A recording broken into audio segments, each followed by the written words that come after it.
Joe Biden is a chameleon. Joe Biden was an anti-black racist. Today, the whitest guy in politics is now an anti-white racist. It's absolutely incredible. So what the Democrat Party has done is it's moved from the Confederacy and eugenics against black people and all of that to a party that now embraces what? American Marxism. So now they're trying to turn Hunter Biden into a victim.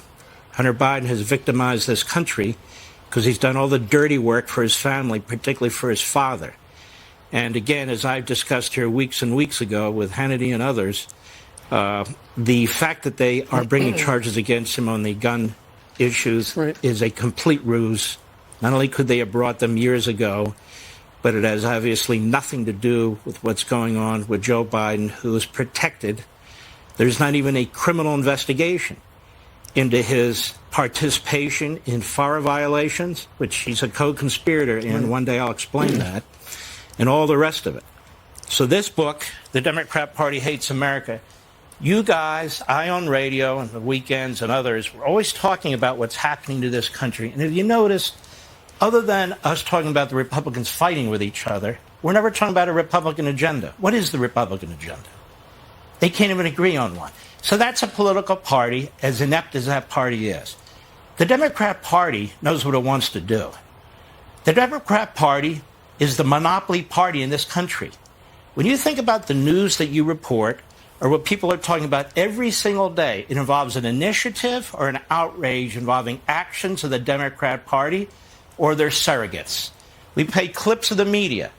A party state, that is, the Democrat Party is the party of the state. It is not a typical political party. It has devoured the culture, whether it is colleges and universities, whether it's our classrooms, whether it's entertainment, whether it's most of the media. It has devoured our culture. That's what autocratic parties do. It needs a state-run media in order to advance its cause, and it's got one. We don't have a free press. We have a press that's free to advance an ideological agenda. And with some exceptions, like Peter, but a handful of exceptions, they go along with the agenda. There's not a dime's worth of difference between these Sunday shows, except ours, quite frankly, and most of the newsrooms in this country and the Democrat Party's agenda. There's a reason for this. You have an open border. That's not a natural disaster. It's a man-made disaster. Okay, who created that disaster? And who continues to create that disaster? The Democrat Party. We have children in the classroom who are being taught what we used to call perversion, pornography, and even worse, about their genitalia, what they can do with their genitalia, if it's really their biological genitalia. I mean, this is sick. Okay, who's behind this? The teachers' unions. They support it 100%. Okay, that's an appendage of the Democrat Party. We don't have representative government anymore. Who's making all the laws? Biden through executive orders and the bureaucracy. Look, even in your home, equipment, appliances in your home. Did Congress pass laws to eliminate all these appliances? No.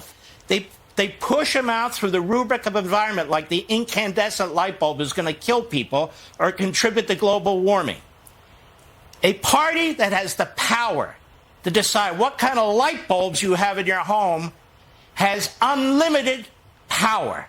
And they are exercising it, and now they're exercising it through the police state to go after their political opponents. They're going after the NRA. They're going after the Federalist Society. They're going after Donald Trump. They're going after pro-lifers. They're going after parents. You have to be Helen Keller not to see it, as a matter of fact.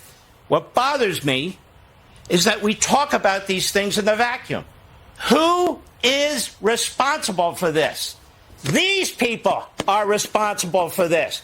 The Republican Party doesn't even have an idea what's going on in this country and what's responsible for it. So the book, which is very hard to encapsulate in any interview, quite frankly, the book gets into the great detail on this, the history of the Democrat Party that just never accepted America. It's the party of the Confederacy. It's the party that caused the Civil War. It's the party of slavery. It's the party of segregation right up to the 1960s. You look at Franklin Roosevelt, their great hero. Franklin Roosevelt never lifted a finger for the black community. As a matter of fact, he refused to talk to the NAACP. He didn't want black reporters at his press conferences. You've never heard this. I had to do research to dig this up because layer after layer after layer of Democrat propaganda and documentaries promoting this guy. He refused to sign in 1940 a federal anti-lynching bill that hit his desk. That was a bipartisan bill because he was running for his third term, and he didn't want to lose the South. Jesse Owens was appalled by him. He invited all the white Olympians in 1936 to the White House and excluded him. And Jesse Owens was asked, did Hitler snub you? And he said, Hitler never snubbed me. I never met him. FDR snubbed me. He didn't even send me a note. The great Joe Louis was disgusted with Franklin Roosevelt because he wouldn't sign the anti-lynching bill. I could go on and on. Racism against blacks in this country wasn't Republicans. What Republican led a racist agenda against the black community? None.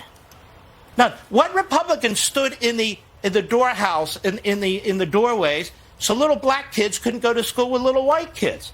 Those weren't Republican governors. And then, so what the Democrat Party has been able to do, and it's in the book, has been able to project their own history onto the Republican Party. Because Republicans don't even know the history of the Democrat Party, and they don't even know their own history. Republicans in the Senate don't know it. Republicans in the House don't know it. And if they knew more, then we could actually have a chance at clawing our way back in this country. But Joe Biden knows it because he teamed with some of them, didn't he? Joe Biden, he gets elected to the Senate, and what does he do? He not only befriends the biggest racists and segregationists coming out of Mississippi and other parts of the South.